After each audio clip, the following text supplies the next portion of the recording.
walked through a graveyard late at night and seen a coffin open? Have you ever thought what it would be like to see a person's head amputated? Think of things so horrible that the human mind cannot imagine them. See all this and more when you see on stage, in person, that crazy mixed up Dr. Evil and his terrors of the unknown. Unlike anything that you ever seen or heard of in the past. Hideous creatures from beyond the grave leave the stage and grab girls right out of their seats. Girls, do not come alone. Bring your boyfriend to protect you when the lights go out. You may find a live snake or rat under your seat. A real dead body is given away to some lucky person at every performance. Also, in person, The Mummy and King Kong, famous Hollywood gorilla, real and alive. Plus, on the screen, 2 horrific motion pictures. Dr. Evil and his terrors of the unknown. Plus 2 horrific pictures.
Creeps and cretins, welcome back to the Madhouse. I'm Master Seth. With me, as always, is Mistress Dandeli, the Queen of Creep.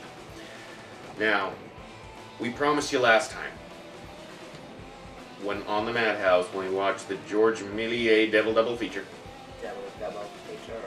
23 of you watched it, as of this taping. Nothing close to the 269 of you that watched Spider Baby. So if you watch Spider Baby, watch the George Millier double feature, it'll only take you 35 minutes. It doesn't take a long time. It's quick. Anyway, I digress. We told you on that episode that we were going to have a big show for you. We were going to get out of the Madhouse. We also said unless it turns into a shit show. And that's what it did. We were going to go, it was going to be field trip night. It was going to be fucking great. But most of you throughout the country understand that there have been these terrible winter storms. And Oregon has gotten it pretty light, but we did get it pretty bad. That particular weekend we were going to shoot. We had big, we had big plans. It was going to be fantastic. So those fell through. So it became a shit show. But we also promised you that we were going to watch the greatest horror film ever made. And if we have to break one promise over 2 promises, then that's what we'd much rather do. So, tonight we are watching the greatest horror film ever made. If you don't know what it is, I'm going to show you the trailer here in a second. Here's some hints. Dwayne Jones, Judith O.D., and the late, great George Romero. Here's what we're watching tonight on Movies from the Madhouse. Welcome to a night of total terror.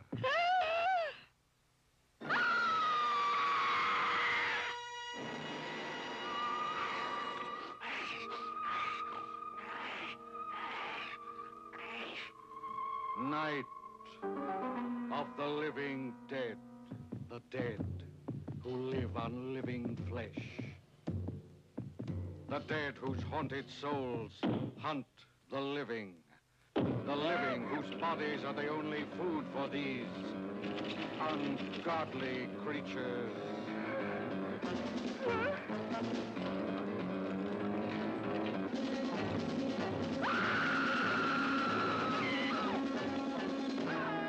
Night of the living dead.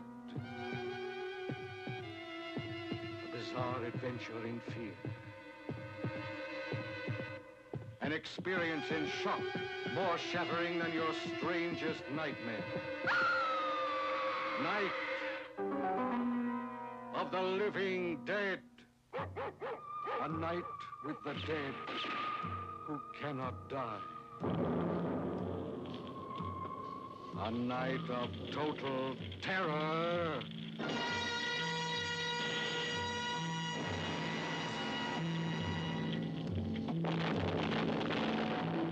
Night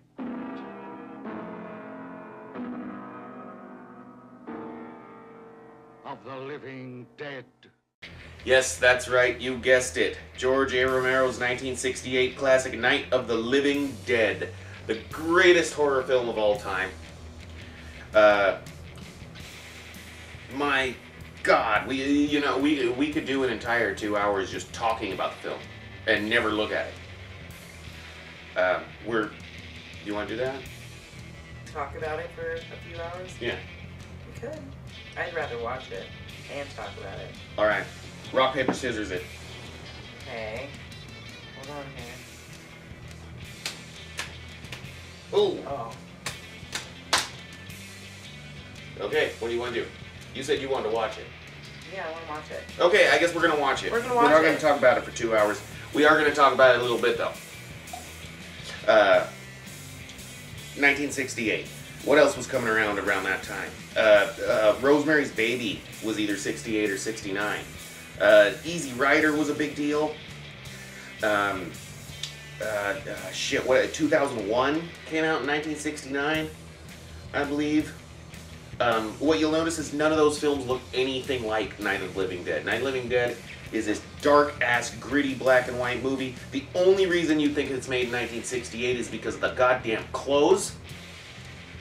Although now that I think about it, that's not the only reason. Because I was gonna say you'd think it was a 50s movie by the film stock, the graininess, all of that. But the clothes aren't the only reason. The film has a sense of unease to it that I've been told by people who grew up at that. I wasn't alive at that time. Neither one of us were. But I've been told by people who grew up in that time that there was just a general unease in the nation. You had Vietnam, you had the Civil Rights Movement, you had women's liberation, you had all of these things, and it was just a turbulent fucking time in American history. And out comes this movie about dead people who come back to life to eat the living, and it just looks like the fucking news. It's creepy. Scary.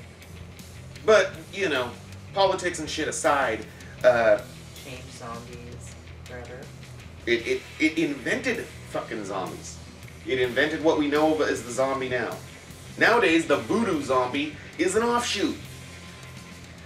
Before Night of the Living Dead, voodoo zombies were zombies. Right. Now, when you think of zombies, you think of the goddamn Walking Dead. And we will get into the oversaturation of zombie culture on a later break. We may have already talked too long at this point for this, but we haven't even started the fucking movie yet.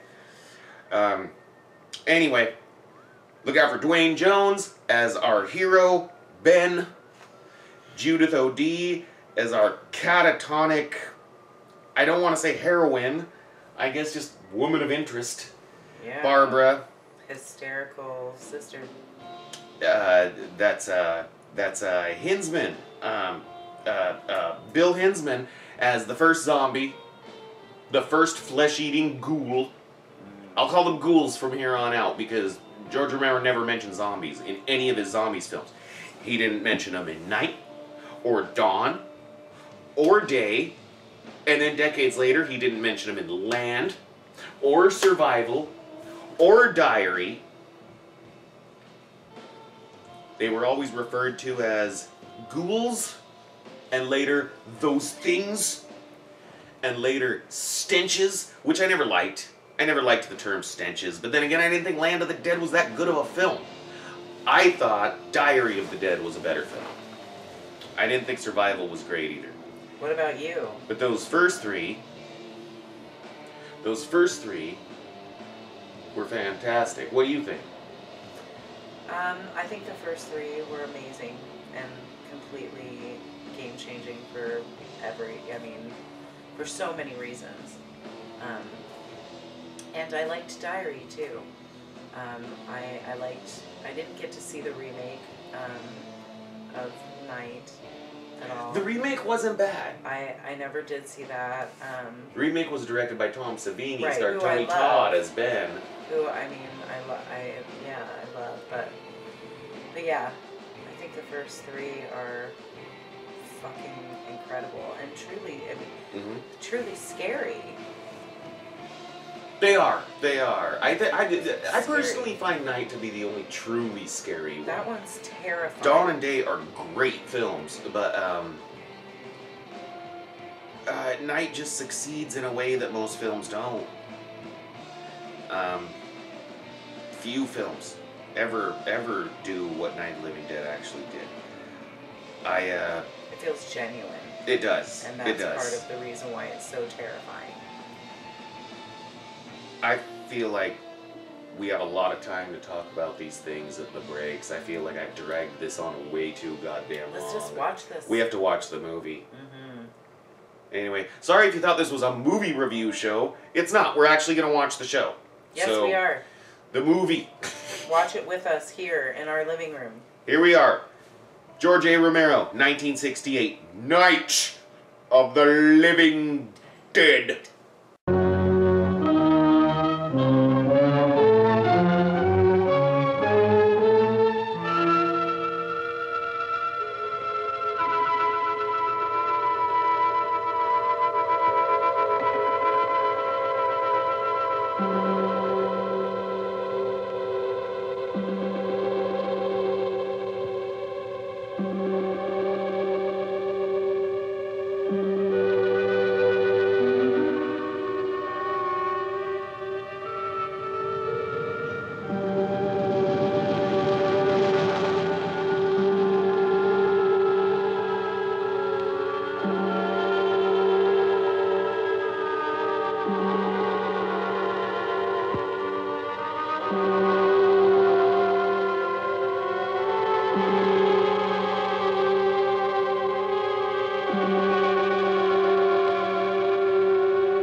They ought to make the day the time changes, the first day of summer. What? Well, it's 8 o'clock and it's still light. A lot of good the extra daylight does us. Now, we've still got a 3-hour drive back. We're not going to be home until after midnight. Well, if it really bugged you, Johnny, you wouldn't do it. You think I want to blow Sunday on a scene like this? You know, I figure we're either going to have to move Mother out here or move the grave into Pittsburgh. She can't make a trip like this. Oh, I don't know that she can't. Is there any of that candy left? No. Look at this thing. We still remember. I don't.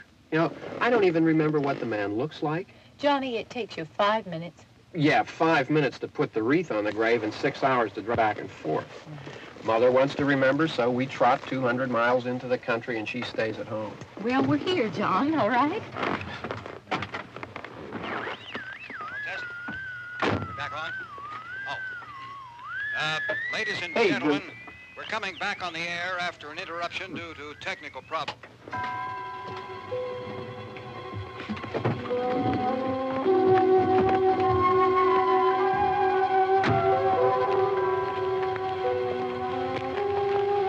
There's nothing wrong with the radio. Must have been the station. Which row is it in?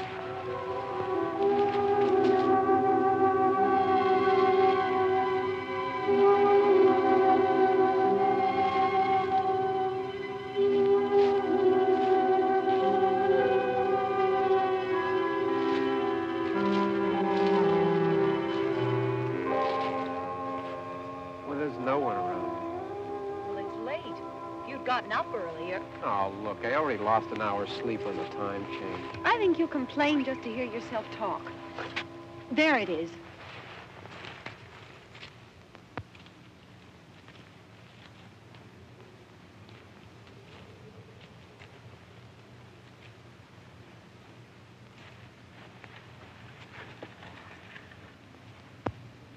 I wonder what happened to the one from last year.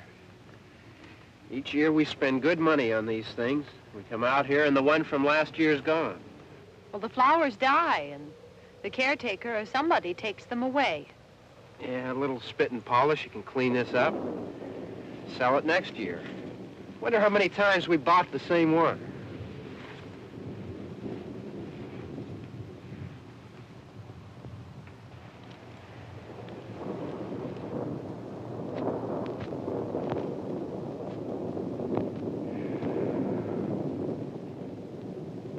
Hey, come on, Barb. Church was this morning, huh?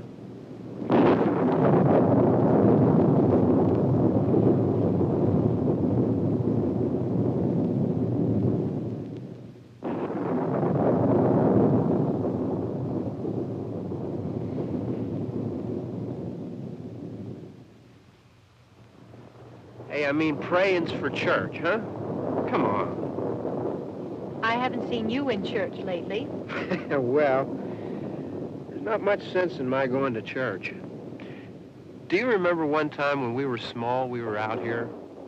It was from right over there. I jumped out at you from behind the tree, and Grandpa got all excited, and he shook his fist at me, and he said, "Boy, you be damned to hell."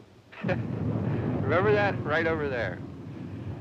Well, you used to really be scared here. Johnny, You're still afraid. stop it now. I mean it. They're coming to get you, Barbara.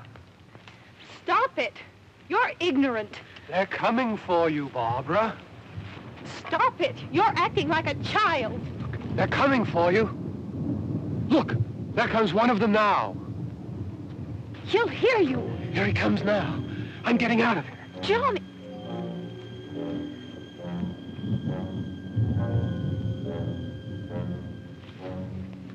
Oh! No! No! Johnny! Help me!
Don't worry about him. I can handle him. Probably be a lot more of them as soon as they find out about us. The truck is out of gas. This pump out here is locked. Is there a key? We can try to get out of here if we can get some gas. Is there a key? I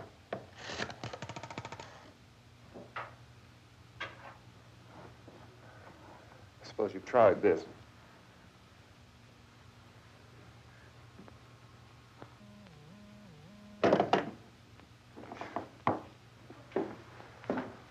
Do you live here?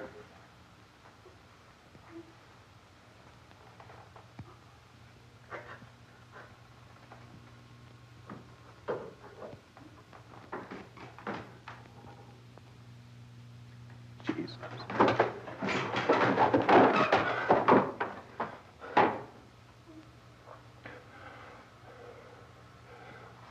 We've got to get out of here. We have to get to where there's some other people.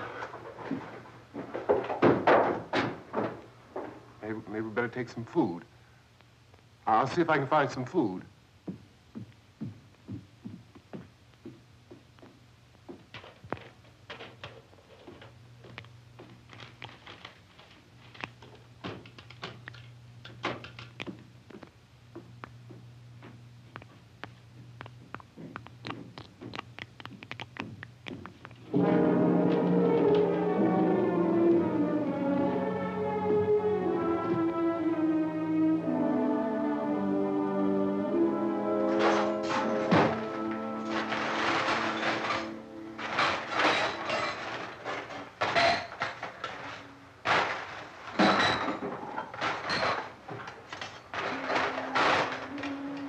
What's happening? How do you think it's happening? What's happening?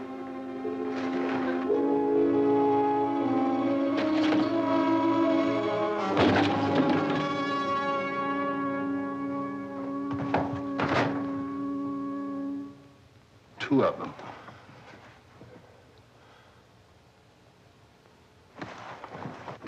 There are two of them out there. Have you seen any more around here? I can take care of those two. I don't I know you're afraid, but we have I to... don't know! I don't know! What's happening?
I know we're in here now.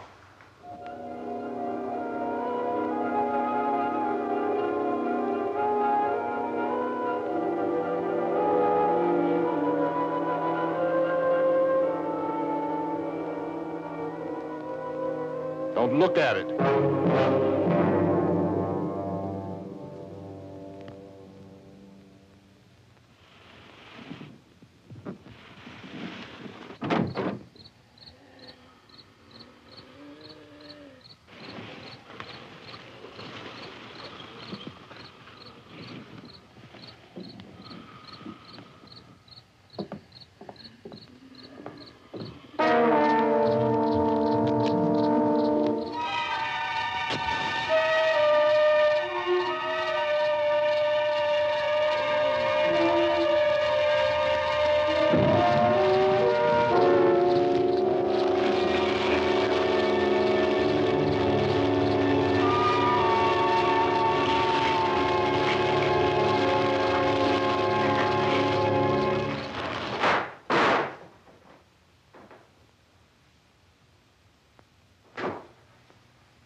Get some more lights on in this house.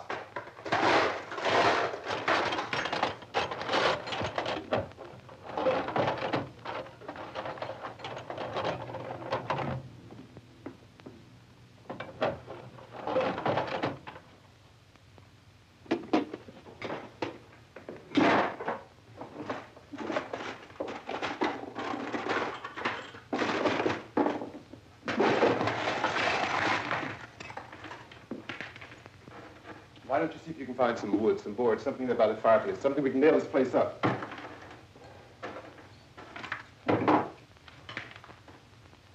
Oh, God damn. Look, I know you're afraid. I'm afraid too. But we have to try to board the house up together. Now, I'm going to board up the windows and the doors. Do you understand? We'll be all right here. We'll be all right here until someone comes to rescue us. But we'll have to work together. You'll have to help me. Now, I want you to go in and get some wood so I can board the place up. Do you understand? Okay?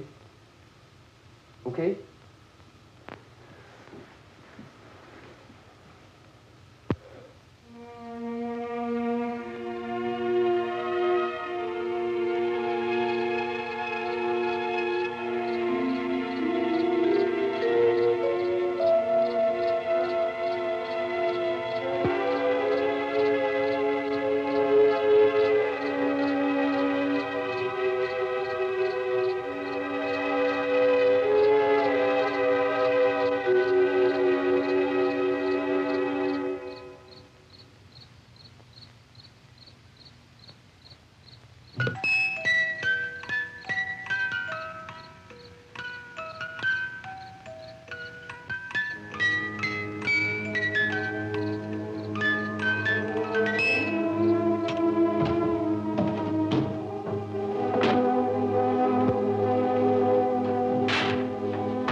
I want you to pick out some nails. Pick out the biggest ones you can find. Ben. Ben. Dwayne Jones. Star of Ganja and Hess. Wonderful, weird, slow, surrealistic film I love that. about a black vampire. It's great. It was really cool. I Yeah. could see where it wouldn't be for everybody. I loved it. I thought it was really fucking cool. And we learned about it from Horror Noir, You should watch Horror Noir. which is It's on Shudder. If you don't have Great. Shudder, watch it. Better get it. Put it Yeah. on. Do it. Do Shudder. Do the Shudder. do the Shudder thing. Do the Shudder. Horror Noir is really an amazing documentary.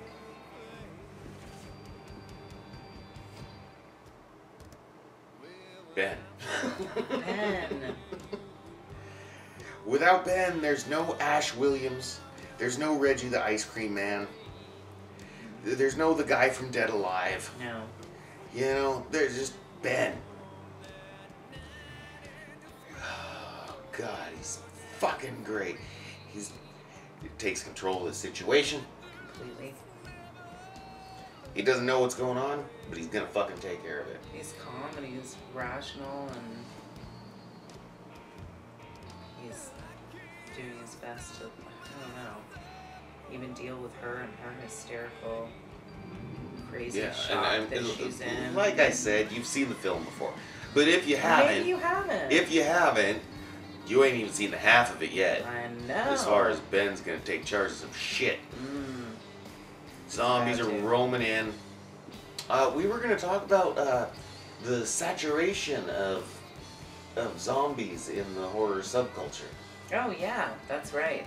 You know, I mean, I'm not the oldest man and I'm not the youngest man, but I will say that I'm old enough and young enough to where when I was younger, zombies were my favorite fucking monster. They were my favorite. I like better than vampires, werewolves, fucking everything. Octopus, humanoid, winged things, fucking gigantic apes. I liked zombies. I like Night of the Living Dead. And then pop culture stole zombies from me. They stole them. Really popular. It did. Super popular. I remember when it started. It was the remake of Dawn of the Dead. The remake of Dawn of the Dead was the start of it. That was the start of zombies becoming this gigantic fucking thing. Zombies were my fucking favorite. God damn it. and then you have the fucking warm bodies, the love story ones. You got the goddamn. I mean, Fido was pretty good. Fido was a nice touch. Yeah. You know. Yeah. But I liked zombie movies back when zombie movies were like 1 in every 20 movies instead of like 15 out of every 20 movies. There have been some and good 3 out of ones. every 5 TV series. And yet, when I was young, they were new to me. And I was born in 1978. Now, this motherfucker came out in 1968. So I can't even imagine what people were going through when they watched this for the first time. I read once, Roger Ebert, he was, I believe he was writing for his college newspaper. And he went and saw a screening of Night of the Living Dead. He went and saw it at a matinee. You know? And from what he said back in this day, you know, the matinees had, you know, they were showing like Hammer films, shit like that. You know, and people would just drop their goddamn kids off. Oh yeah. And absolutely move along, and the kids would sit there and watch a goddamn double feature. Yes. Anyway, Roger Ebert's in one of these matinees watching Night of the Living Dead. And he said, never seen anything like it, just kids just fucking screaming, crying and shit. I believe You know? it. It's fucking scary. It's scary. And I've heard tale of a few different people that I know that watched this in the theater like that, went with friends, and then walked home in the dark afterwards, and that being one of the scariest moments ever. Like, Yes, no, the first time I watched this film, I was probably probably 13, probably right around 13, and I watched this film, and then I had to walk home from my friend's house. It was right about midnight. Just a fucking suburban neighborhood, you know, very Halloween. Right. You know. Anywhere USA. Exactly. Right. Exactly. Eugene, Oregon. And I was scared out of my fucking mind. I was freaked the fuck out, you know? It's a terrifying movie if you let it get to you. Absolutely. Everybody will say, it's good for it's good for the 60s. Well, fuck you. It's fucking good. It's only just good. There's a period. Great even. Especially great. Especially great. Indeed. And you know, going back to like being creeped out of the movie theater and walking back, we went to go see it for its anniversary. We did. Here in Eugene, Oregon. And we were very excited about getting to see it in the movie theater for the anniversary. And there was one other person in the theater with us. We thought for a minute that we were going to have the whole theater, like there was nobody, I guess, showed up. But one other person did. There was one other person. And afterwards, we were all walking out together, and he shared the story that he saw it at a friend's house and had to walk home and was terrified of that walk home.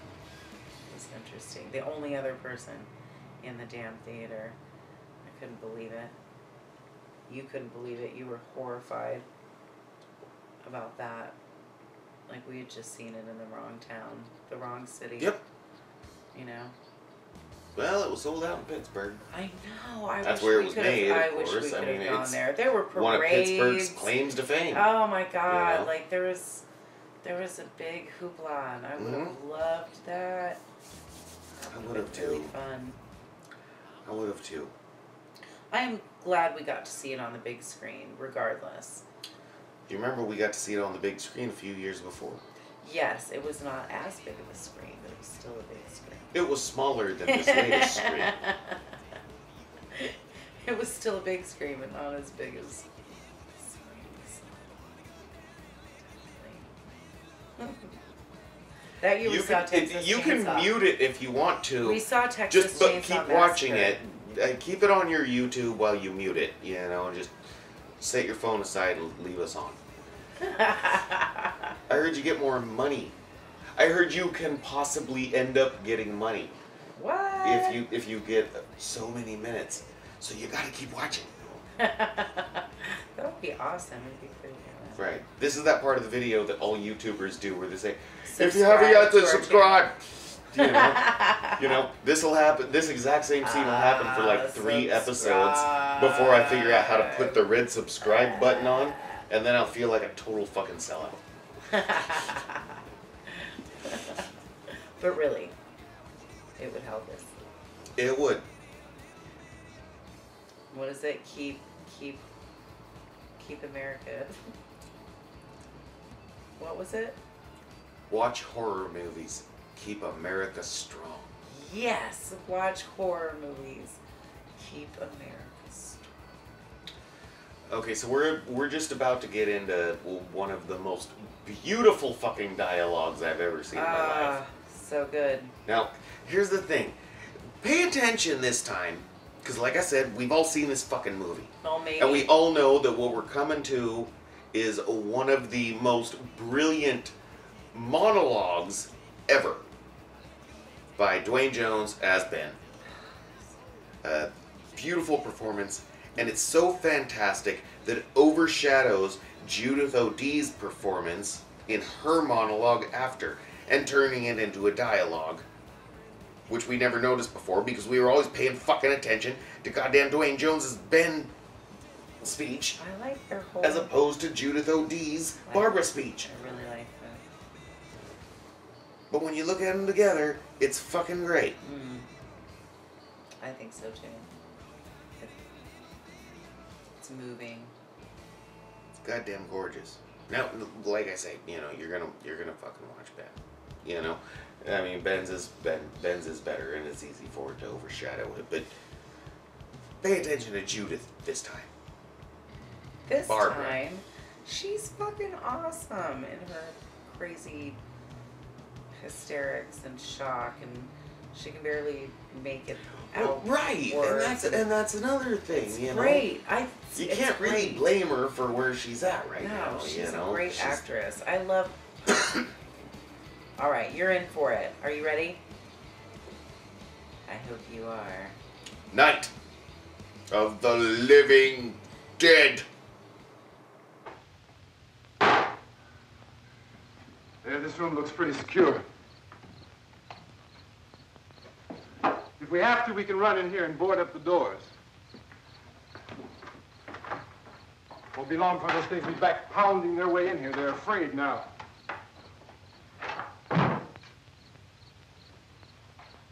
They're afraid of fire. I found that out.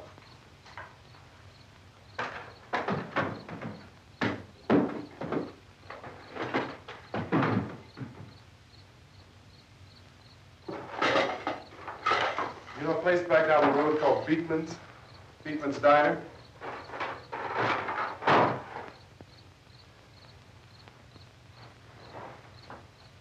Anyhow, that's where I found that truck I have out there. There's a radio in the truck. I had jumped in to listen to it when a big gasoline truck came screaming right across the road. But there must have been 10, 15 of those things chasing after it, grabbing and holding on. Now, I didn't see them at first. I could just see that the truck was moving in a funny way. And those things were catching up to it. The truck went right across the road. Slammed on my brakes to keep from hitting it myself. It went right through the guardrail.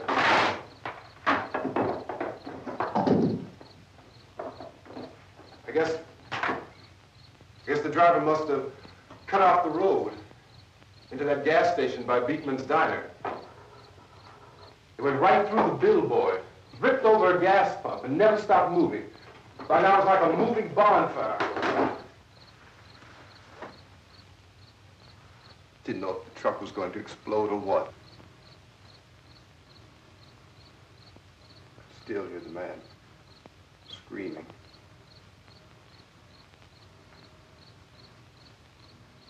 This thing is just backing away from it.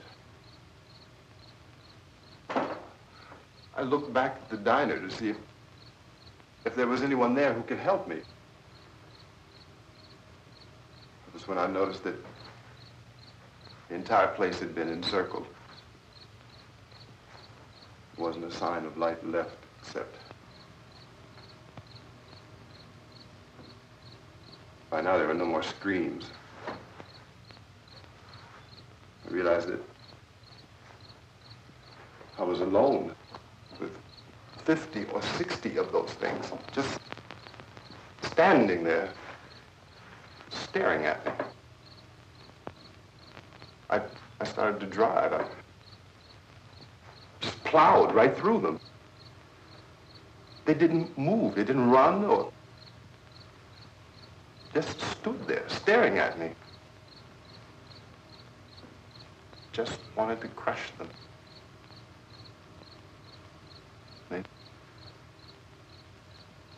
scattered through the air like bugs. We were riding in the cemetery, Johnny and me. Johnny.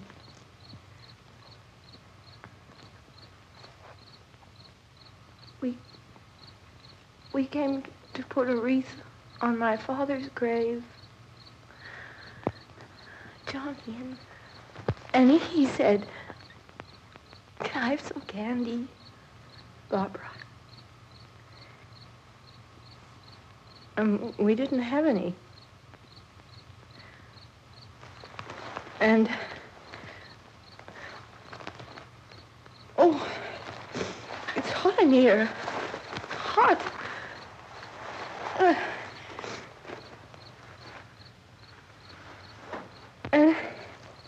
and he said, "Oh, it's late. Why did we start so late?"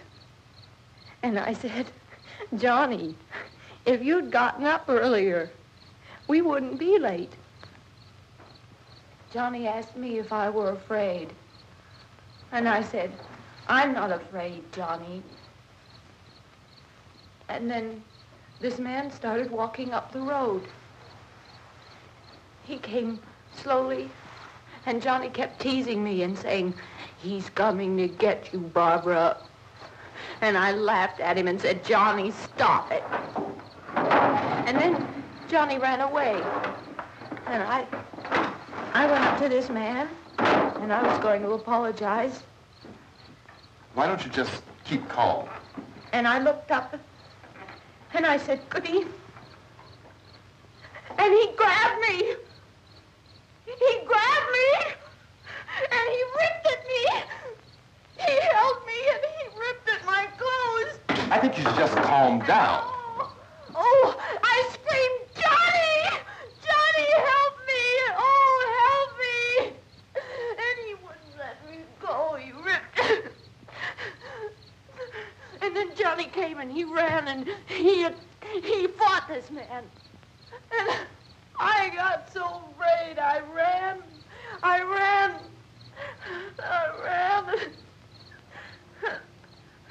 And Johnny didn't come. We have to wait for Johnny.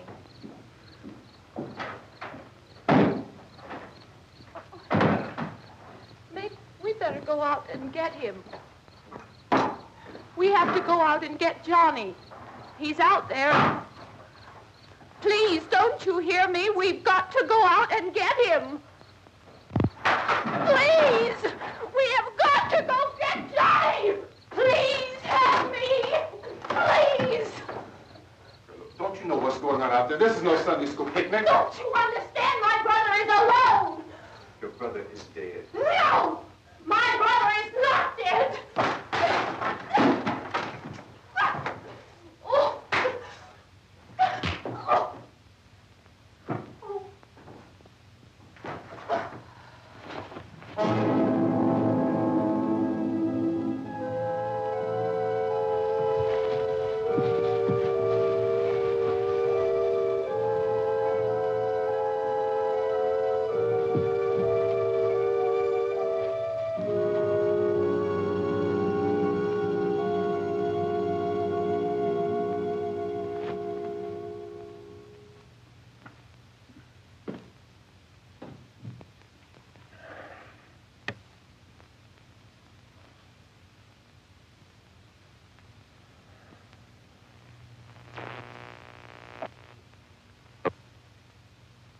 Because of the obvious threat to untold numbers of citizens and because of the crisis which is even now developing, this radio station will remain on the air day and night.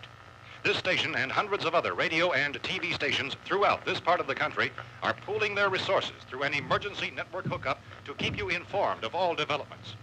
At this hour, we repeat, these are the facts as we know them. There is an epidemic of mass murder being committed by a virtual army of unidentified assassins. The murders are taking place in villages, cities, rural homes, and suburbs with no apparent pattern or reason for the slayings. It seems to be a sudden, general explosion of mass homicide. We have some descriptions of the assassins. Eyewitnesses say they are ordinary-looking people. Some say they appear to be in a kind of trance. Others describe them as being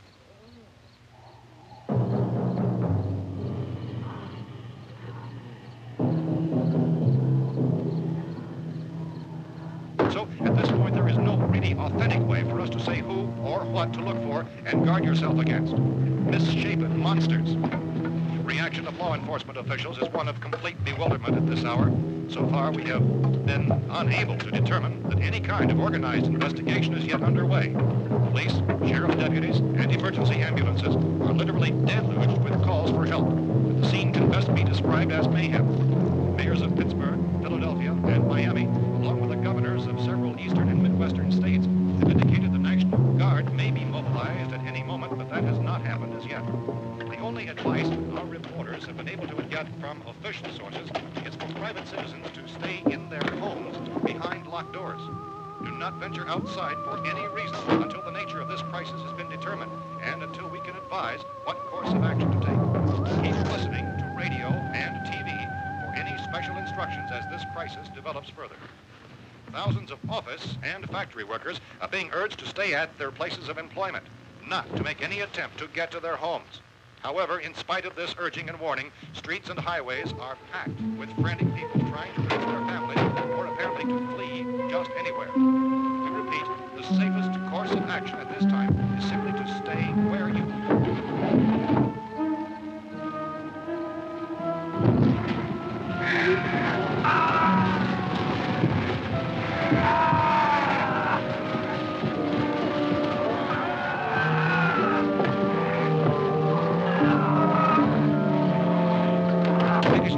just received word that the president has called a meeting of his cabinet to deal with the sudden epidemic of murder which has seized the eastern third of this nation. The meeting is scheduled to convene within the hour. Members of the presidential cabinet will be joined by officials of the FBI and joint teams behind closed doors. The White House spokesman, in announcing this conference, says there will be an official announcement as soon as possible following that meeting. This is the latest dispatch just received in our newsroom.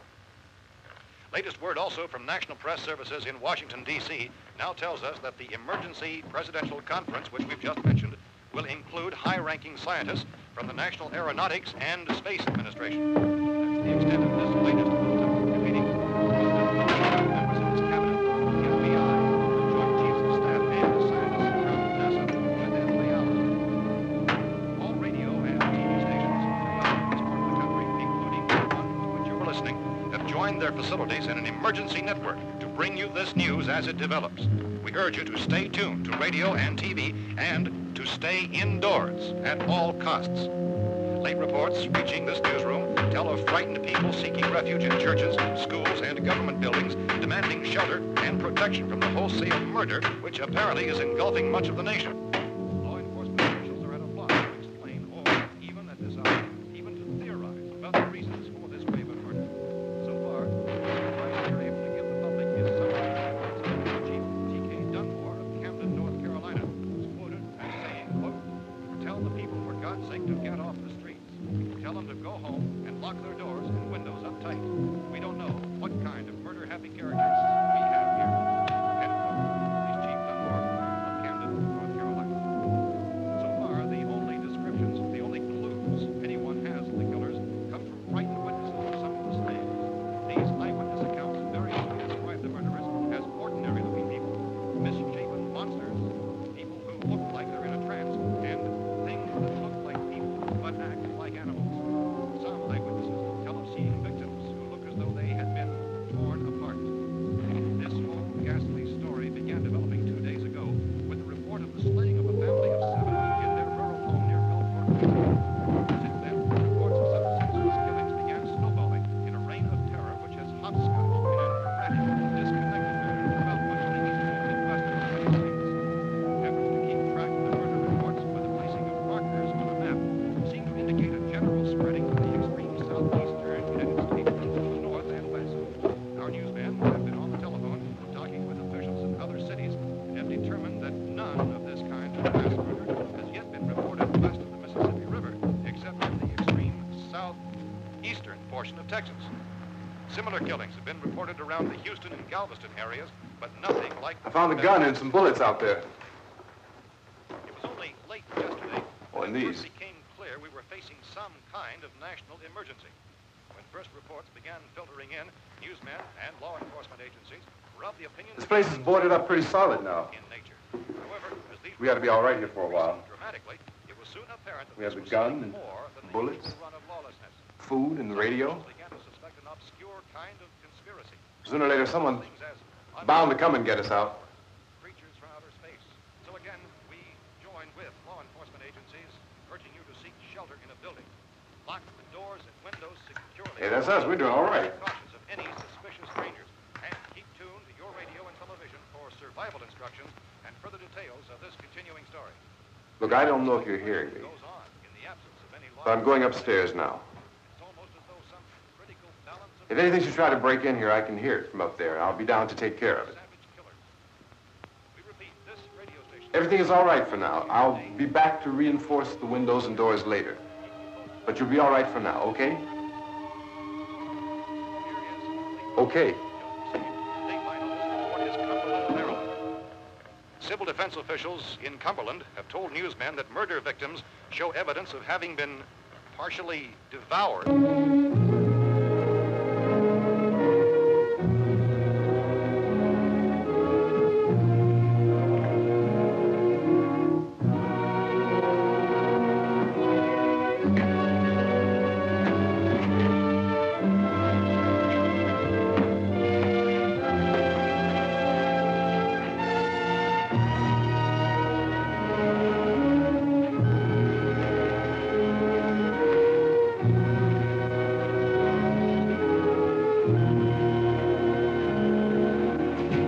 Consistent reports from witnesses to the effect that people who acted as though they were in a kind of trance were killing and eating their victims prompted authorities to examine the bodies of some of the victims. Medical authorities in Cumberland have concluded that in all cases, the killers are eating the flesh of the people they murdered. Repeating this latest bulletin just received moments ago from Cumberland, Maryland, civil defense authorities have told newsmen that murder victims show evidence of having been partially devoured by their murderers. Medical examination of victims' bodies shows conclusively that the killers are eating the flesh of the people they kill. And so this incredible story becomes more ghastly with each report. It's difficult to imagine such a thing actually happening, but these are the reports we have been receiving and passing on to you, reports which have been verified as completely as is possible in this confused situation. It is happening, and it would appear that no one is safe from this wave of mass murder. The murderers are eating the flesh of the people they kill. Partially devoured. We still don't know what's causing this massive outbreak of hysteria, do we? It could be a rare form of rabies. They're in a trance. It could be something that came down from a satellite. A storm. A spore. Demonic possession. It could be anything. How could we know after all these fucking years of zombie saturation and everything I knew and loved? Ah, Jesus Christ. Zombies were my favorite. I might have said that earlier. There's still some really good zombie movies out there. I don't know if you've seen Train to Busan. But Train to Busan was fucking great. Fucking great. Train to Busan was fucking great. Yeah, I loved that. So yeah, can always every get once in a surprised. while there are gems in the zombie genre. Yeah.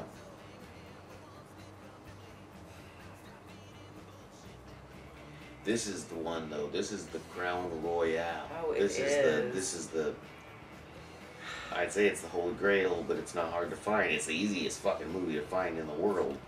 I would say it's rivaled only by House on Haunted Hill as far as easiest movies to find. I love that movie. You can find these movies on DVD sets that have 50 movies on them. You can find them as singles. You can find them as one with another movie on the other side. You can find House on Haunted Hill and Night of the Living Dead everywhere. Which is great. I love it. I do too. Those should be both of those films should be appreciated as pieces of art that everyone can share for free. Public motherfucking domain. That's how we do our shit. We might have fucked that up with Bucket of Blood. I don't know. I'm waiting to find out. I don't know. I just think it's crazy that we filmed Bucket of Blood a month before Dick Miller ended up passing away. I mean, we love him For the first time ever, I didn't say it. Dick Miller. I love him so much. I heard the news and I said Dick Miller. Yeah, it was shocking, and it was right after our episode. Really, it was. It was. But I'm glad we did it. I'm glad we so I am too. honored him. Before he passed. I think that's really special. I wish you could have seen it, but yeah, if you haven't you know. seen it, you should. That's a great movie, and Bucket of Blood. Miller's. That's a good one. Dick fucking Miller. Dick fucking Miller. Rest in peace. Rest in peace. We didn't mention where they might know him from. He was Mr. Putterman in the Gremlins. Oh, That's yeah. what you know him from. If you don't know him from He's that, he was in the guy. Burbs. He's that guy. He's He that was guy. He was that guy. Yeah. But we're watching Night of the Living Dead. That's right. Night of the Living Dead. God, it feels like there's more to say. I know. It's because we love this movie so much. It's so good. Let's just watch more of it. Fuck it, yeah. You know what? Fuck it. You don't need to listen to us any longer. Let's Let's just just watch watch more. some more of the movie. Yeah. We ain't got nothing to say. We'd rather just watch it too. More ghastly with each report. It's still...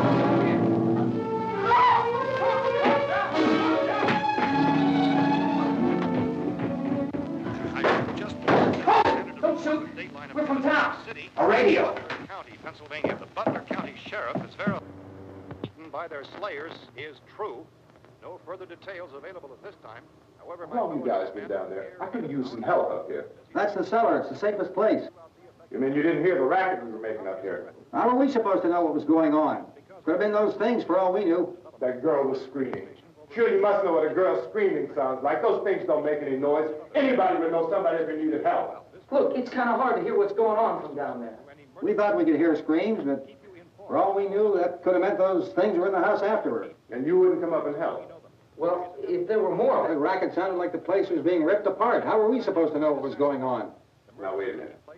You just got finished saying you couldn't hear from down there. Now you say it sounded like the place was being ripped apart. It would be nice if you get your story straight, man. All right, now you tell me. I'm not going to take that kind of a chance when we got a safe place. We luck into a safe place, and you're telling us we got to risk our lives just because somebody might need help, huh? Yeah, something like that. All right, why don't we settle this... Look, mister, we came up. Okay, we're here. Now I suggest we all go back downstairs before any of those things find out we're in here. They can't get in here. You got the whole place boarded up? Yeah, most of it. All but a few spots upstairs. They won't be hard to fix. You're insane. The cellar's the safest place. I'm telling you, they can't get in here. And I'm telling you, those things turned over our car. We were damn lucky to get away at all. Now you tell me those things can't get through this lousy pile of wood? His wife and kids downstairs. Kids hurt. Well, I still think we're better off up here. We could strengthen everything up, Mr. Cooper. With all of us working, we could fix this place up in no time. We have everything we need up here. We can take all that stuff downstairs with us. Man, you're really crazy. You know that? You got 1,000,000 windows up here. All these windows, you're gonna make them strong enough to keep these things out, huh? I told you those things don't have any strength. I smashed 3 of them and pushed another one out the door. Did you hear me when I told you they turned over our car? Oh, hell, any good 5 men can do that. That's my point. Only there's not going to be 5 or even 10. There's going to be 20, 30, maybe 100 of those things. And as soon as they know we're here, this place is going to be crawling with them. Well, if there are that many, they'll probably get us wherever we are. Look, the cellar. The cellar, there's only one door, right? Just one door, that's all we have to protect. Tom and I fixed it so it locks and boards from the inside. But up here, all these windows, why, we'd never know where they were going to hit us next. You got a point, Mr. Cooper. But down in the cellar, there's no place to run to. I mean, if they did get in, there'd be no back exit. We'd be done for. We can get out of here if we have to. And we got windows to see what's going on outside. But down there with no windows, if a rescue party did come, we wouldn't even know it. But the cellar is the strongest place. The cellar is a death trap. I don't know, Mr. Cooper. I think he's right. You know how many's out there? I don't know. Maybe 6 or 7. Look, you two can do whatever you like. I'm going back down to the cellar, and you better decide. Because I'm going to board up that door, and I'm not going to unlock it again no matter what happens. Now, wait a minute, Mr. Cooper. No, I'm not going to wait. I've made my decision, now you make yours. Now, wait a minute. Let's think about this. We can make it to the cellar if we have to. And if we do decide to stay down there, we'll need some things from up here. So let's at least consider this a while. You box yourself in the cellar and those things get in the house, you've had it. At least up here you have a fighting chance. Yeah, it looks like about 8 or 10 out there now. It's more than there were. There are a lot out back, too.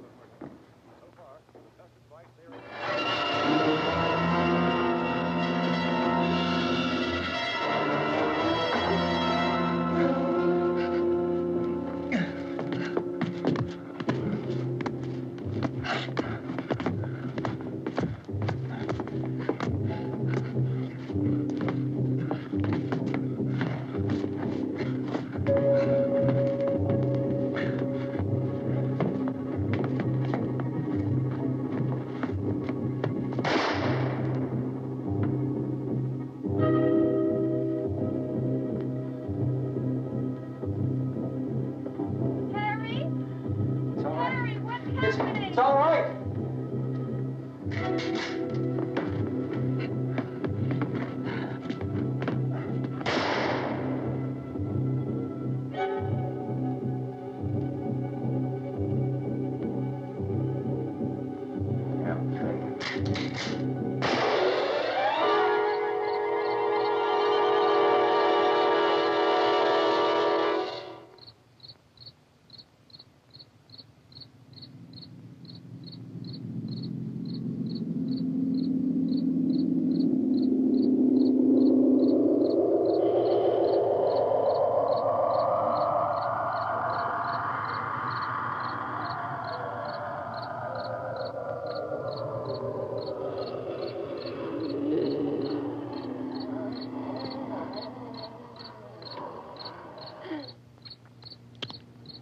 We gotta fix these boards. You're crazy. Those things are going to be at every window and door in this place. We've got to get down into the cellar. Go down in your damn cellar. Get out of here! I'm taking the girl with me. You leave her here. Keep your hands off her. And everything else that's up here, too. Because if I stay up here, I'm fighting for everything up here. And the radio and the food is part of what I'm fighting for. Now, if you're going down the cellar, get. The man's insane. He's insane. We've got to have food down there. We've got a right. This is your house. We've got a right. You going down there with him? Well, yes or no? This is your last chance. No beating around the bush. Listen, I got a kid down there. She can't possibly. I couldn't bring her up here. She can't possibly take all the racket and those things smashing through the windows. Well, you're her father. If you're stupid enough to go die in that trap, that's your business. However, I am not stupid enough to follow you. It is tough for the kid that her old man is so stupid. Now, you get the hell down in the cellar. You can be the boss down there. I'm boss up here. You bastards. You know, I won't open this door again. I mean it. Mr. Cooper, with your help, we could... With my help. Let him go, man. His mind is made up. Just let him go. Wait a minute. Judy, come on up here, honey.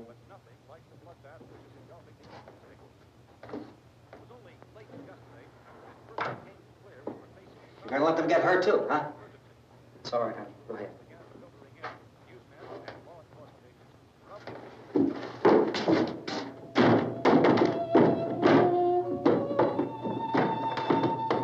If we stick together, man, we can fix it up real good. There's lots of places we can run to up here. Mr. Cooper, we'd all be a lot better off if all three of us were working together. Hey. Hey, kid.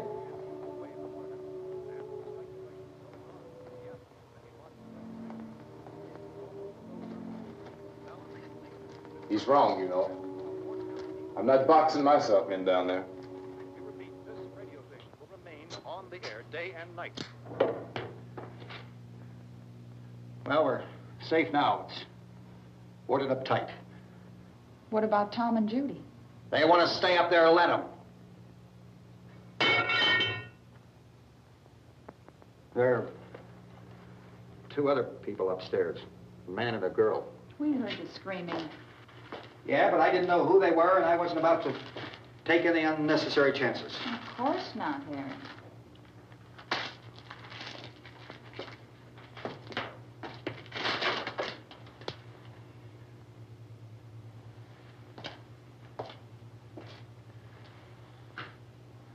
Is she all right?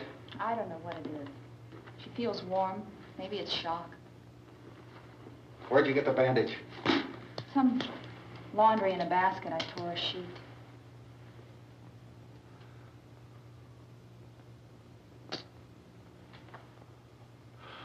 Let them stay upstairs. Let them. Too many ways those monsters can get in up there. We'll see who's right. We'll see when they come begging me to let them in down here. That's important, isn't it? What? To be right, everybody else to be wrong. What do you mean by that? Does anyone up there know why we're being attacked? Whatever it isn't just happening here. It's some kind of mass murder. It's going on everywhere. The radio said to stay inside. Radio? Radio upstairs. I heard a news bulletin. There's a radio upstairs and you boarded us in down here? I know what I'm doing. What did it say? Nothing. Nothing. They don't know anything yet. There's mass murder everywhere, and people are supposed to look for a safe place to hide. Take the boards off that door. We are staying down here, Helen. Harry, that radio is at least some kind of communication. If the authorities know what's happening, well, they'll send people for us to tell us what to do. How are we going to know what's going on if we lock ourselves in this dungeon?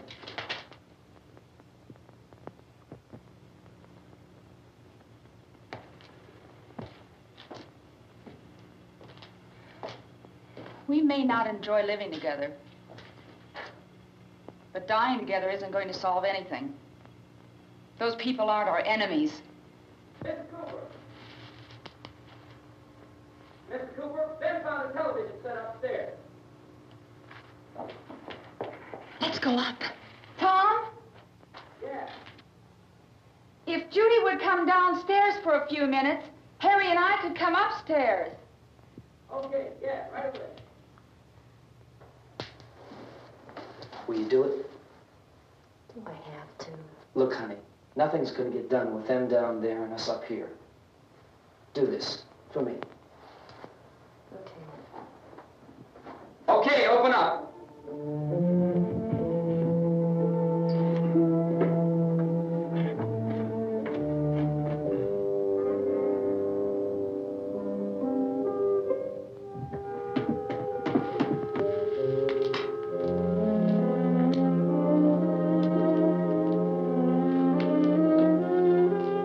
I'll take good care of her, Helen.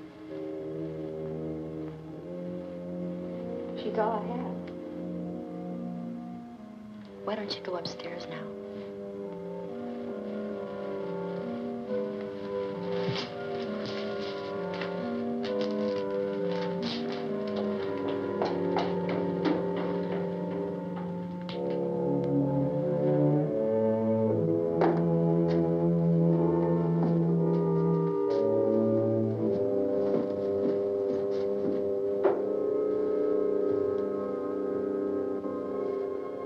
Her brother was killed. Hey, give me a hand with this thing. I gotta go help Ben with the television.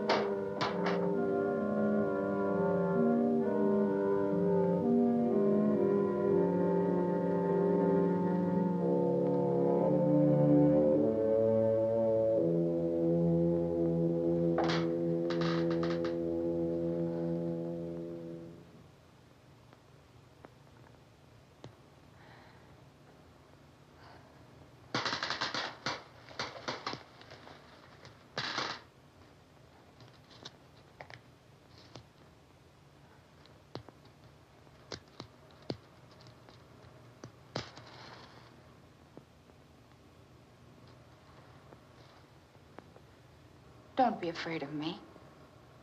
I'm Helen Cooper, Harry's wife.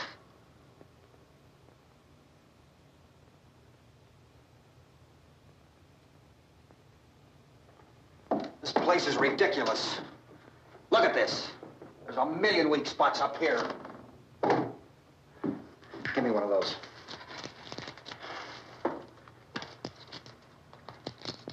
Her brother was killed.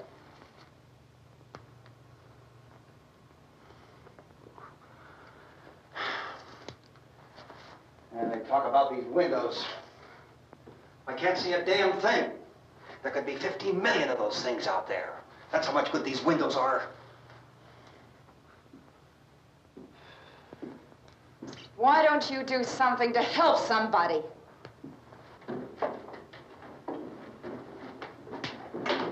Here, I have it. Drag a couple of those chairs together. There's a socket over here.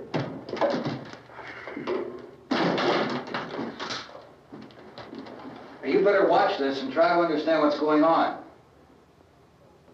I don't want anyone's life on my hands. Is there anything I can do to I don't want to hear any more from you, mister. If you stay up here, you take orders from me. And that includes leaving the girl alone. It's on, it's on. There's no sound. Play with the rabbit ears.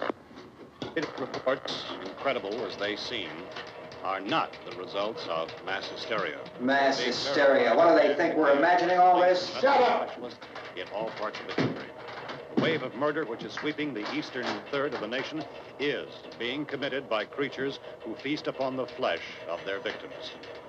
First eyewitness accounts of this grisly development came from people who were understandably frightened and almost incoherent. Officials and newsmen at first discounted those eyewitness descriptions as being beyond belief. However, the reports persisted. And medical examinations of some of the victims bore out the fact that they had been partially devoured. I think we have some late word just arriving, and I'll interrupt to bring this to you. This is the latest disclosure in a report from National Civil Defense Headquarters in Washington. It has been established that persons who have recently died have been returning to life and committing acts of murder. A widespread investigation of reports from funeral homes, morgues, and hospitals has concluded that the unburied dead are coming back to life and seeking human victims. It's hard for us here to believe what we're reporting to you, but it does seem to be a fact.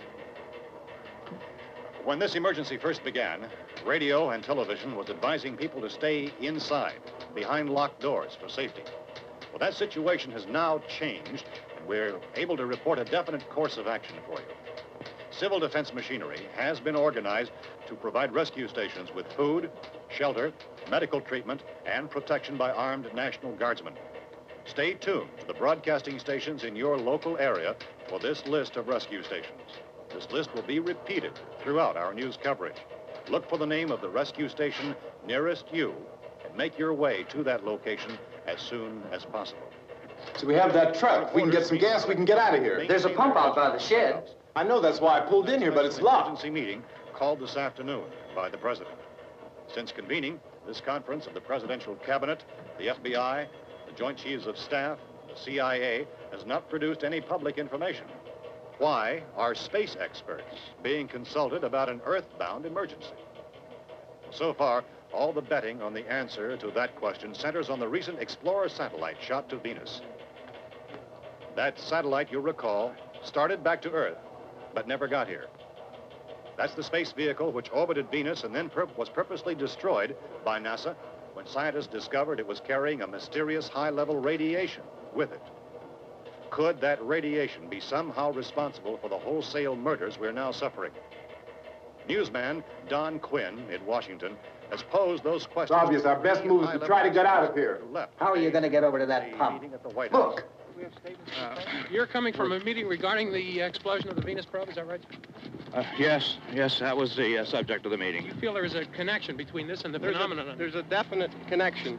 In other words, you feel that the radiation on the Venus probe is enough to cause these mutations? There was a very high degree of radiation. Well, just a minute. I'm not sure that that's certain at all. I don't think that has been logical explanation that we have at this time.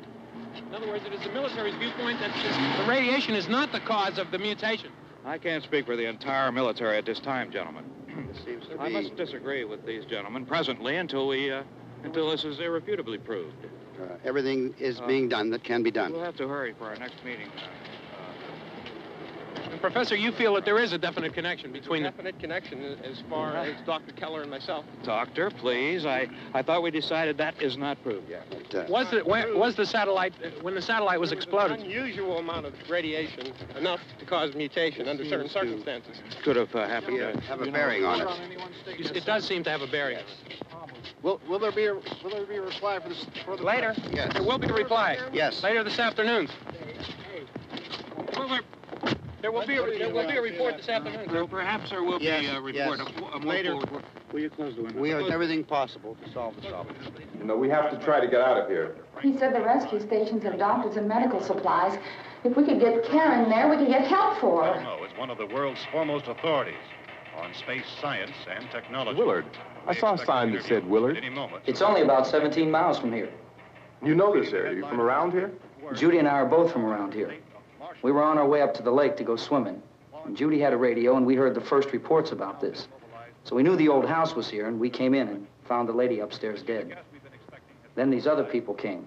We went down into the basement and put a bar across the door, and it is pretty strong.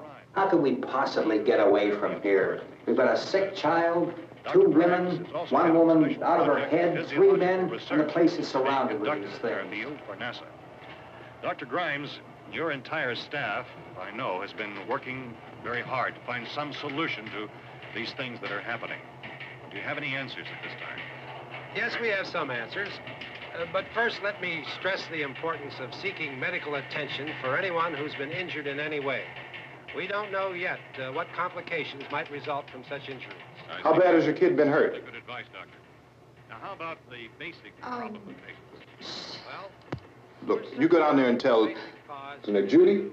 Yeah, you tell Judy to come up here and you stay with the kid, all right? action taken with regard to the Venus probe. In the cold room at the university, we had a cadaver from which all 4 limbs had been amputated. Sometime early this morning, it opened its eyes and began to move its trunk. It was dead, but it opened its eyes and tried to move. They want you upstairs. Did she ask for me?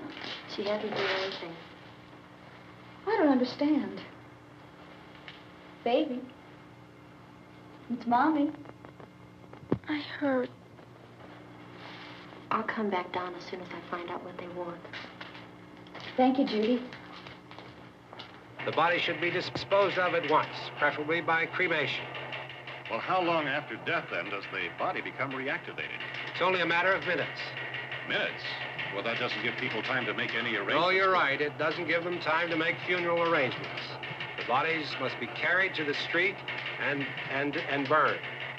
They must be burned immediately. Soak them with gasoline and burn them.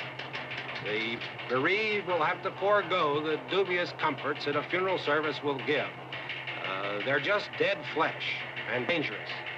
I see. Judy, I need you to find some bedspreads or sheets to tear up into small strips, okay? Is there a fruit cellar here? Yes.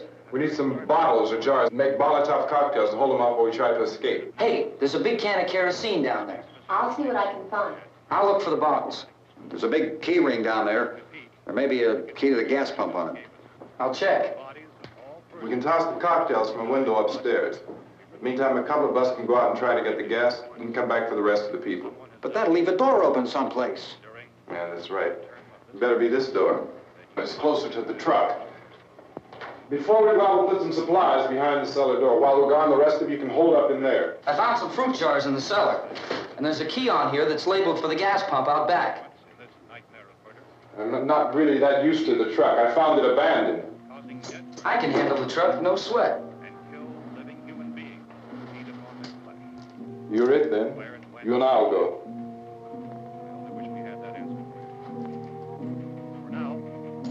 We'll put whatever lumber we find behind the cellar door. You can go upstairs and toss the cocktails from a window. Tom, you and I will have to unboard this door. After you toss the cocktails, you hustle back down here and lock this door. It's no good to board it up because we'll have to get back in quickly. After we get the gas and get back into the house, then we'll worry about getting everybody into the truck. Now let's move it. No place to leave for safety, except to the rescue station, which have been set up. Indications are that before this emergency is over, we will need many, many more such rescue stations.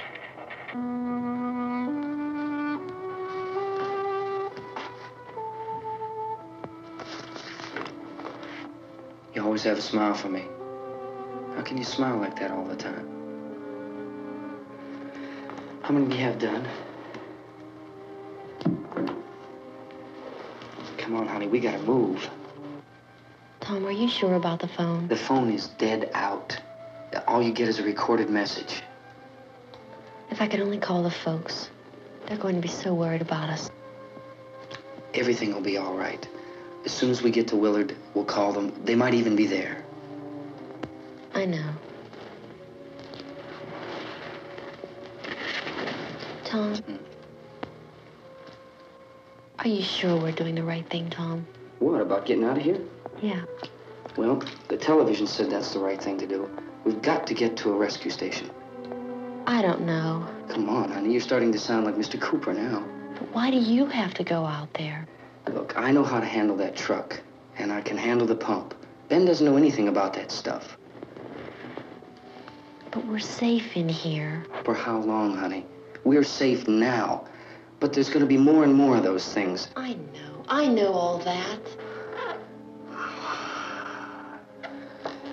Hey, listen. Remember when we had the big flood? Remember how difficult it was for us to convince you that it was right to leave? Remember we had to go to Willard then? This isn't a passing thing, honey. It's not like just a wind passing through. We've got to do something, and fast.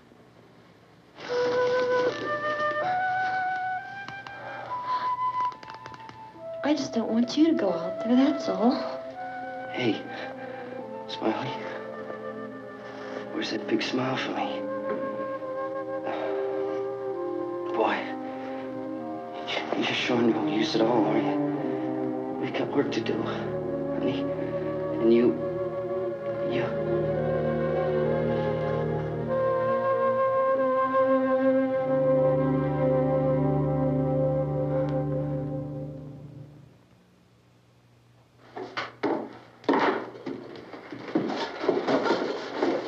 We better get her downstairs. We have to go downstairs now, Barbara. She's right. You have to go downstairs now, just for a little while, until we get back. Then we can all leave. Oh, I'd like to leave. Yes.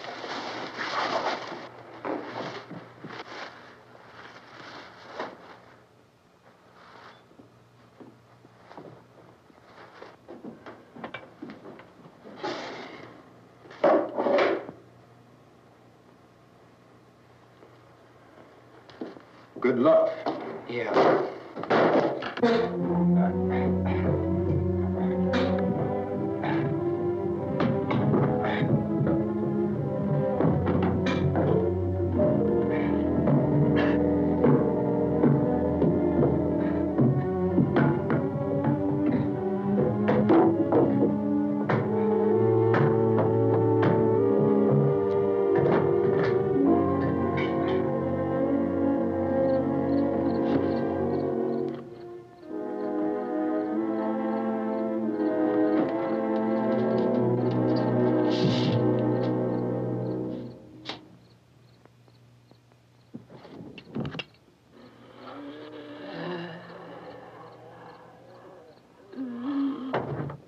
You ready upstairs? Yeah. Okay, toss 'em.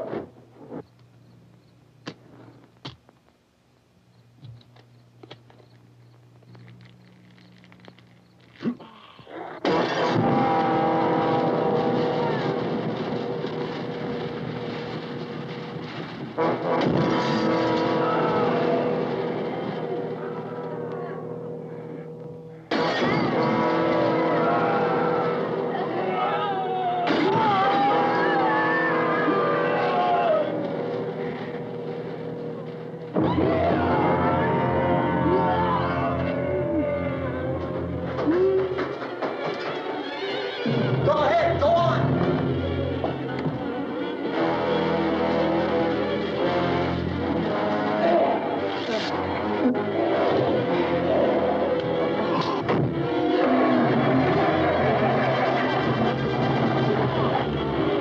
I'm going with them. Get back in the cellar. I'm going. It's too late. It's too late.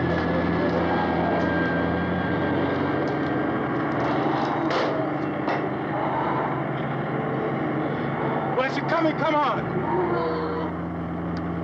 Get in.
on, come on.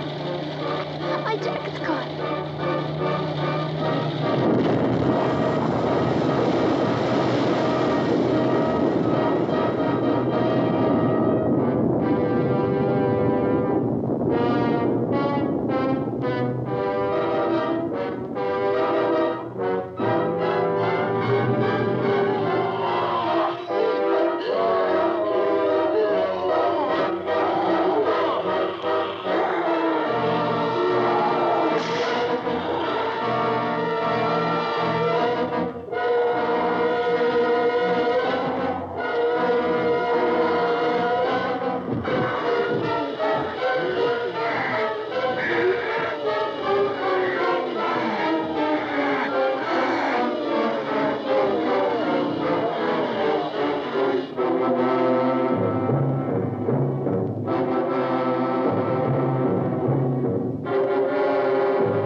Drag you out there and beat you those things.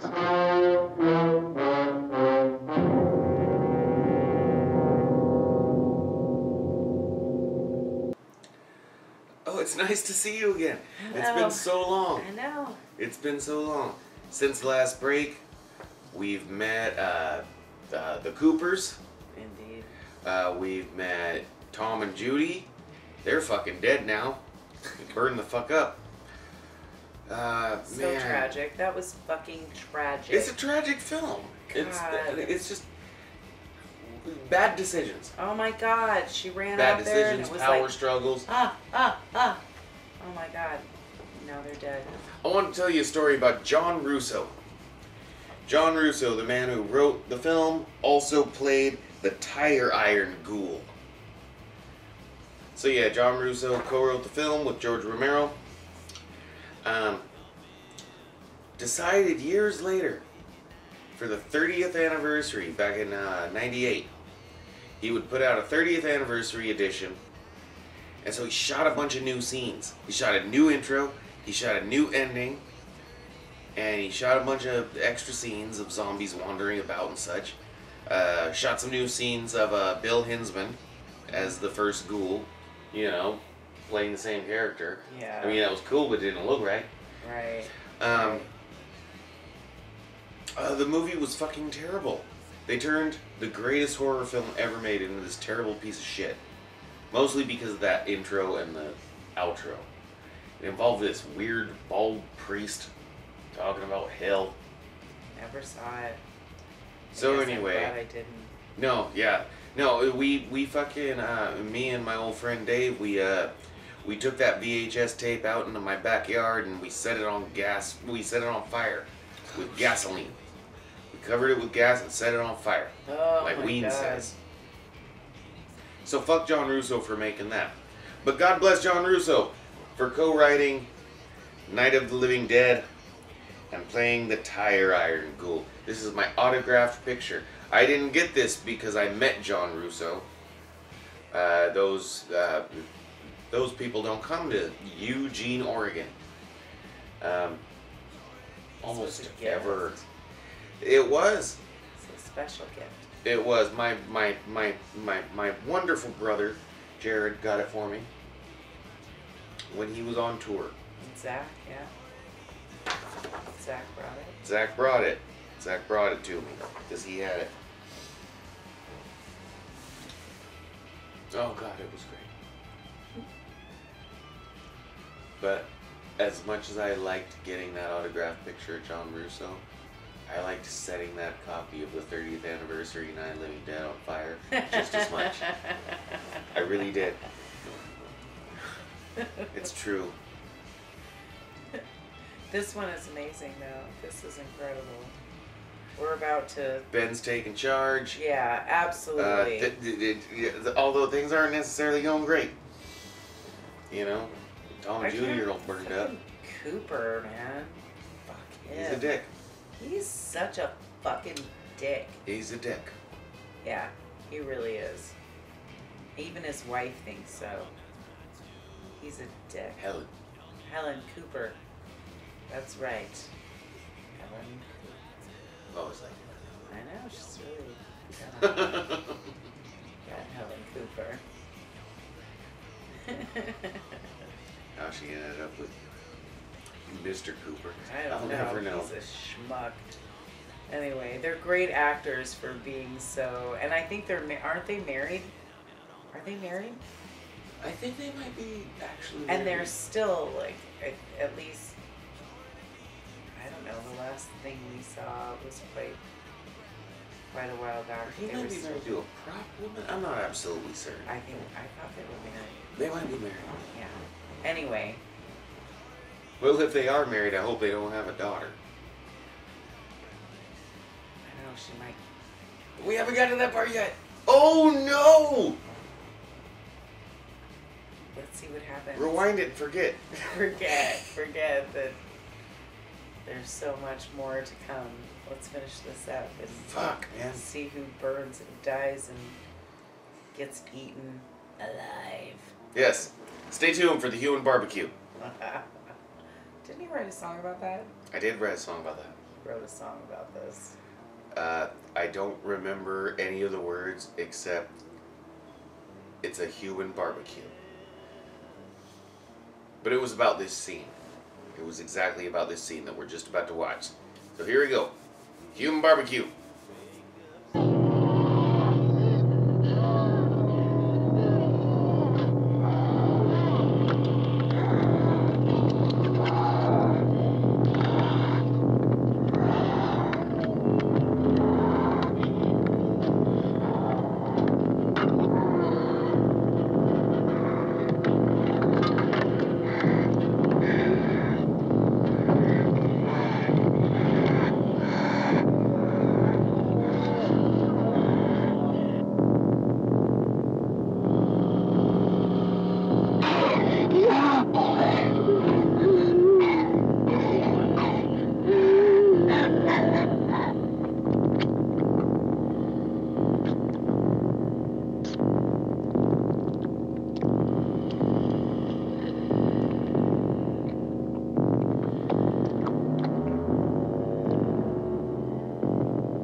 Isn't it 3 o'clock yet?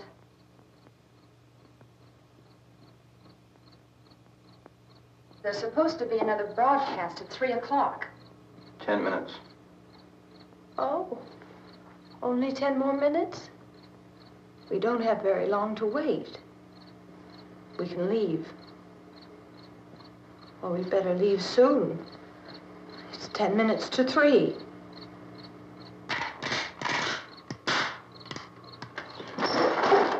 You know anything about this area at all? I mean, is Willard the nearest town? I don't know. We were just trying to get to a motel before dark. You say those things turned your car over. You think we can get it back on its wheels and drive it? Where is it? Seems like it was pretty far away. Seems like we ran. Forget it. It's at least a mile. Johnny has the keys. You gonna carry that child a mile through that army of things out there? I can carry the kid. What's wrong with her? How'd she get hurt? One of those things grabbed her. Bit her on the arm. What's wrong? Who knows what kind of disease those things carry? Is she conscious? Barely. She can't walk. She's too weak. Well, one of us could try to get to the car. You gonna turn it over by yourself? You have a car? Where? Where is it? You won't be able to start it. Yeah, I know. But where is it?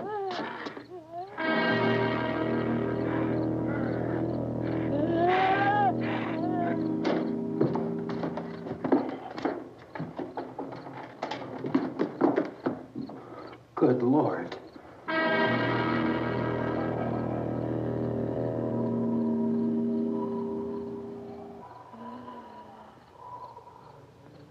Being monitored closely by scientists at all the radiation detection stations. At this hour, they report the level of the mysterious radiation continues to increase steadily. So long as this situation remains, government spokesmen warn that dead bodies will continue to be transformed into the flesh-eating ghouls. All persons who die during this crisis, from whatever cause, will come back to life to seek human victims unless their bodies are first disposed of by cremation. Our news cameras have just returned from covering such a search and destroy operation against the ghouls, this one conducted by Sheriff Conan McClellan in Butler County, Pennsylvania. So now let's go to that film report. All law enforcement agencies and the military have been organized to search out and destroy the marauding ghouls. The Survival Command Center at the Pentagon has disclosed that a ghoul can be killed by a shot in the head or a heavy blow to the skull. Officials are quoted as explaining that since the brain of a ghoul has been activated by the radiation, the plan is kill the brain and you kill the ghoul. Anything from the supply wagon, Gus? No, we're all right. Okay. Hey, Cass, put that thing all the way in the fire. We don't want it getting up again. All right, Chief McClellan, how's everything going? Oh, things aren't going too bad. Men are taking it pretty good. You want to get on the other side of the road over there? Chief, do you think we'll be able to defeat these things? Well, we killed 19 of them today right in this area. Those last 3 we caught trying to claw their way into an abandoned shed. They must have thought somebody was in there. There wasn't, though. We heard them making all kind of noise. We came over and beat them off, blasted them down. Can I see you here? Yeah, okay. Chief, if I were surrounded by 6 or 8 of these things, would I stand a chance with them? Well, there's no problem. If you had a gun, shoot them in the head. That's a sure way to kill them. If you don't, get yourself a club or a torch. Beat them or burn them. They go up pretty easy. Well, Chief McClellan, how long do you think it will take you until you get the situation under control? Well, that's pretty hard to say. We don't know how many of them there are. We know when we find them, we can kill them. Are they slow-moving, Chief? Yeah, they're dead. They're all messed up. Well, in time, would you say you ought to be able to wrap this up in 24 hours? Well, we don't really know. We know we'll be into it most of the night, probably into the early morning. We're working our way toward Willard, and we'll team up with the National Guard over there, and then we'll be able to give a more definite view. Thank you very much, Chief McClellan. This is Bill Cardill, WIC TV 11 News. Thank you, Bill, for that report. Official spokesmen declined to speculate just how long it may take to kill off all the flesh eaters, so long as the heavy rate...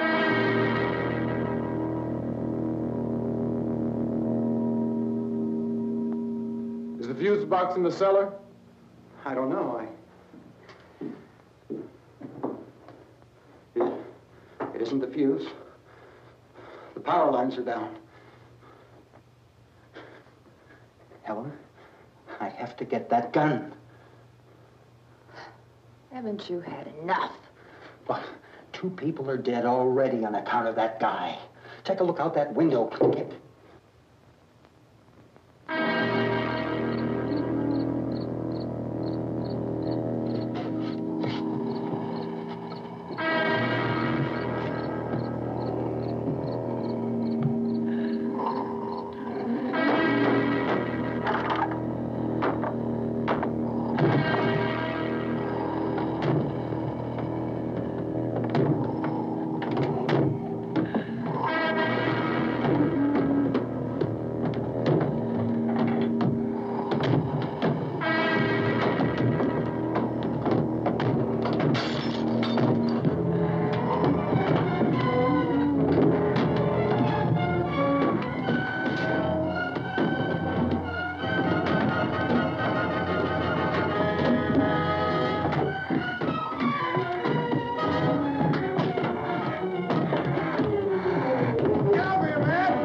to get about 4 or 5 men and a couple dogs. There's a house over here behind those trees. We want to go check it out. Thank You go here, Bill. Yeah, Chief, we're going to stay with it till we meet up with the National Guard. Where'd you get the coffee? One of the volunteers, you're doing all the work, you take it. Thank you. We should be wrapped up here about 3 or 4 more hours. We'll probably get into Willard then. I guess you can go over there and meet the National Guard. Nick, you and the rest of these men want to come with me? Well, Bill, I'm going to check in the office, see what's happening. All right, Steve, tell them we're going to stay with it, and everything appears to be under control.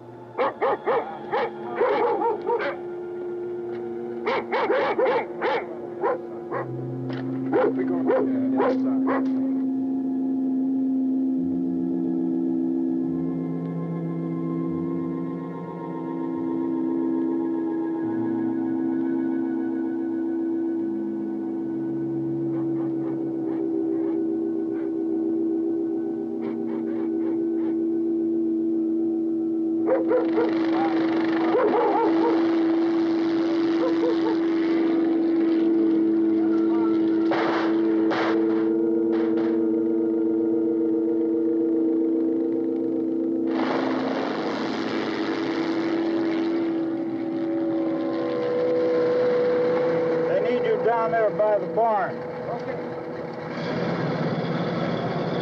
Some of these guys can follow the wagon down. I only need a few men to check out the house.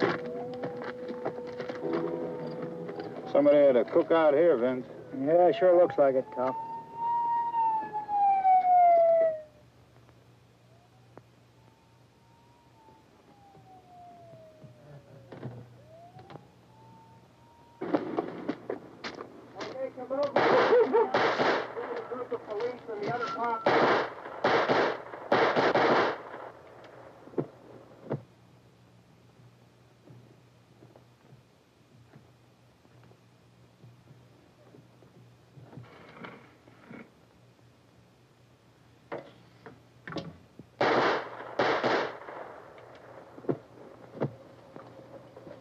Edwin, get up here. Nick, Tony, Steve, you want to get out in that field and build me a bonfire?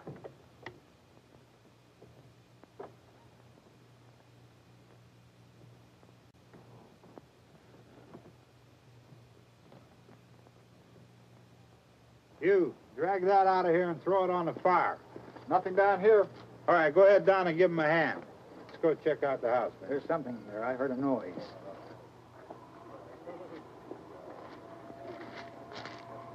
All right, Vince, hit him in the head, right between the eyes. Good shot. Okay, he's dead. Let's go get him. That's another one for the fire.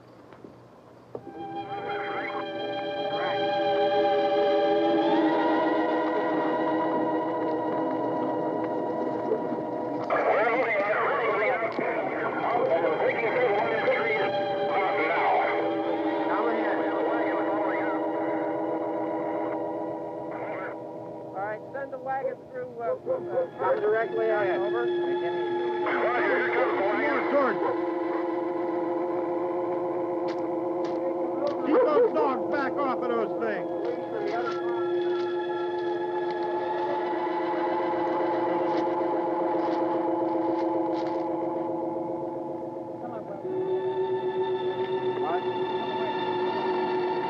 Look more quickly.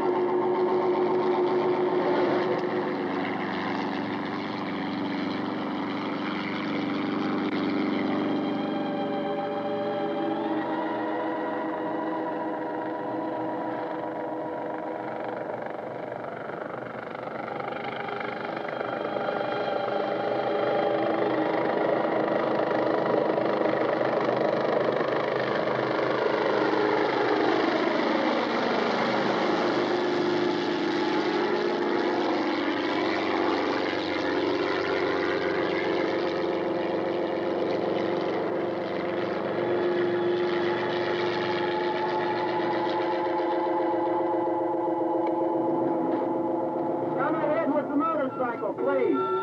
Let's go back there. That's the way. Hey, Randy, light these torches over here. People in the back, way in the back.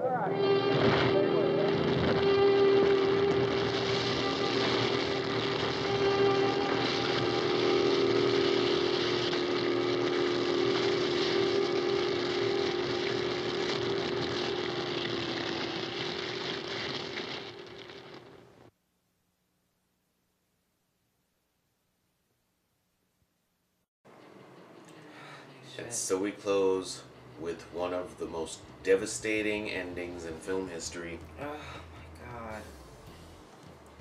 god. In a way, it almost makes the whole damn thing feel pointless. It's you know? heart-wrenching. It's like hopeless. Yeah, it's hopelessness. Hopelessness. Beautiful film. Fucking great film.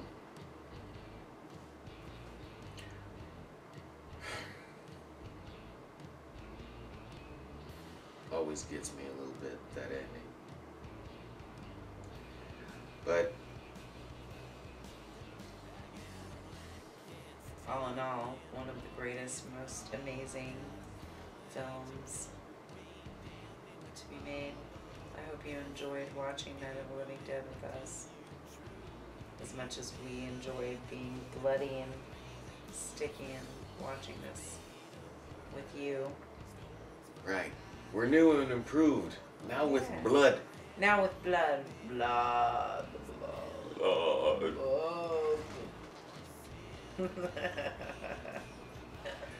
We'll see you in your nightmares. Good night from Madhouse. Good night.